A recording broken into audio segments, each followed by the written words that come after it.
story begins with 7 of Jesus' disciples having returned to Galilee. Whether they were there because the Easter messenger at the empty tomb told them that that's where they would see Jesus, or they are there because as the days and the weeks have passed, they've concluded that there's nothing that can be done in Jerusalem. We don't know. Perhaps they're thinking this whole thing is over. For whatever reason, Peter and altogether 7 of Jesus' disciples have gone home. Galilee is where the Jerusalem Jesus movement began. Here is where he and Andrew, his brother, together with James and John, had left their boats and their nets and had come to be followers of Jesus. And he said, "You'll be fishers of men, people catchers." You know, that was already a year or 2 or more ago. "We have found the Messiah," they exclaimed when we first met these fishermen in John's gospel.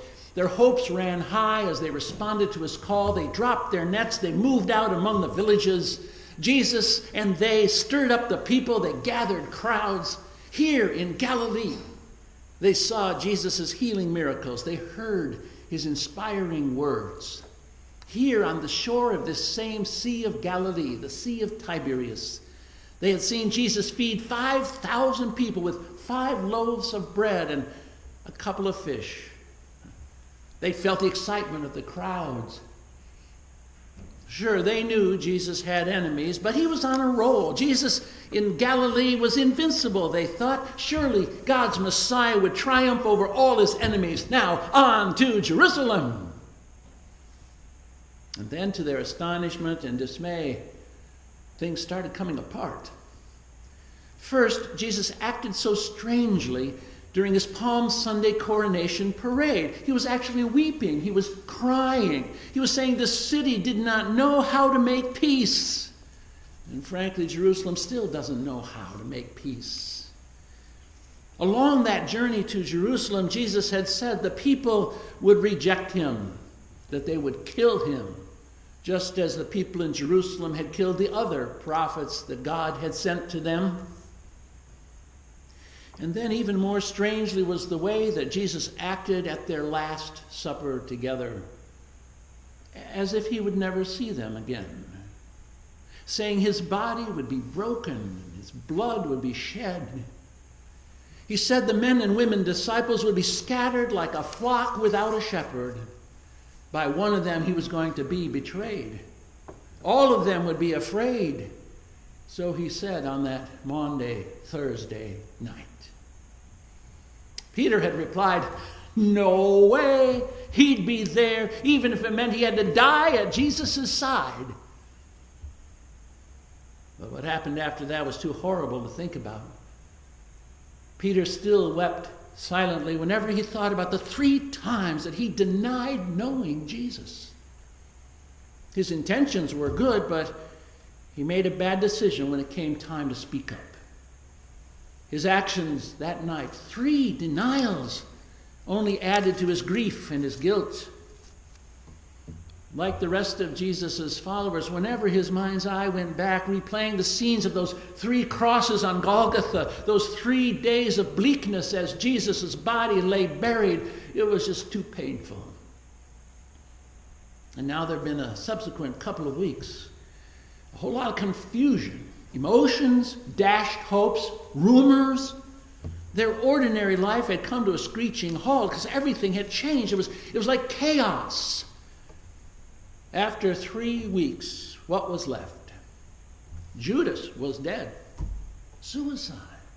One of their own. And the other 11 disciples and the women, they'd begun to split up. 2 of them had gone off to Emmaus. 7 of the men decided they'd return home to Galilee. John tells us that it was Simon Peter, Thomas, Nathanael, who was from Canaan in Galilee, plus the 2 sons of Zebedee, James and John, and 2 other disciples. I would guess probably Peter's brother Andrew would be among them. Now, 3 years earlier, these 7 had left Galilee with such high hopes, and now they returned looking back on those dreams and their vows of loyalty, seeing how far they were from accomplishing anything. They'd given up their jobs, they'd given up their place in their society to follow a dream of changing the world for the better, for eternity, for God. But it turned out to be so much more difficult than they had expected. Now they came home so much less than they thought they ought to be.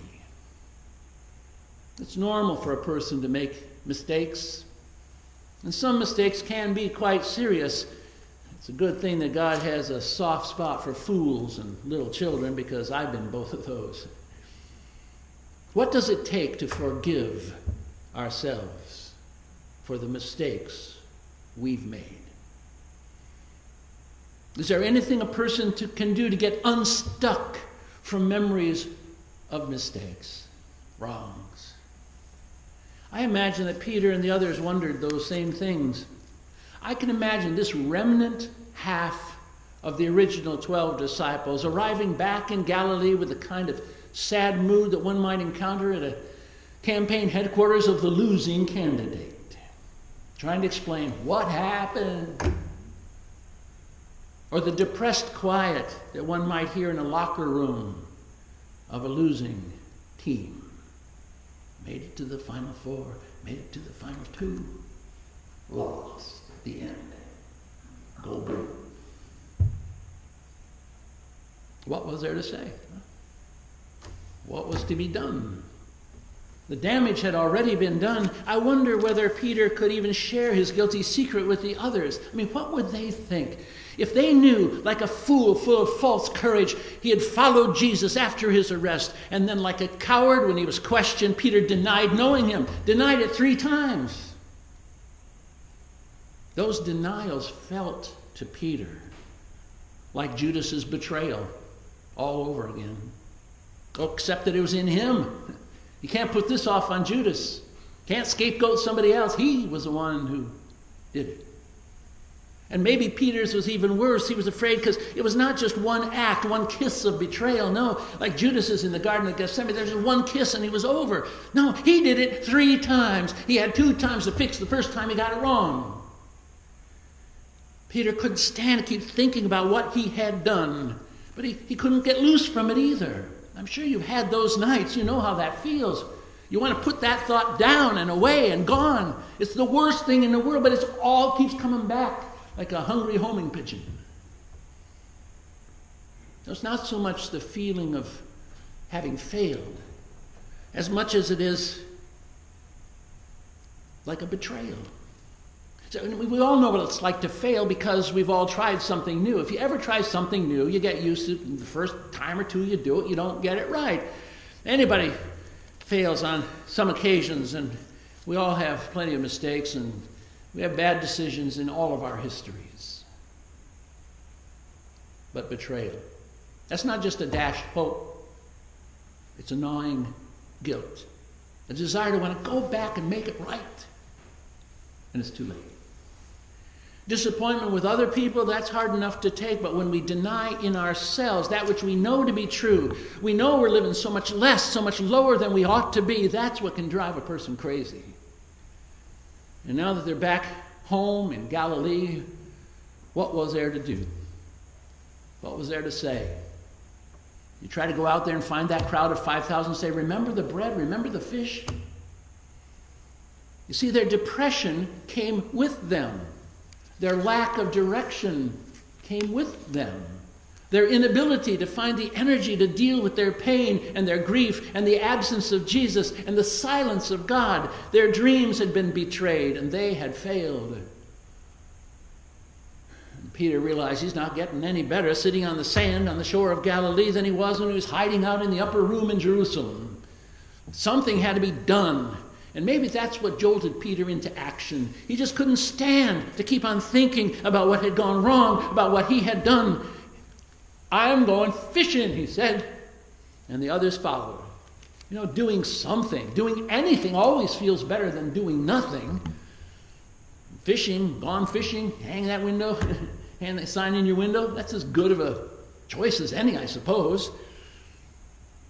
And probably there was reassurance the familiar feel of the nets, the smell of the sea, the rocking of the boat.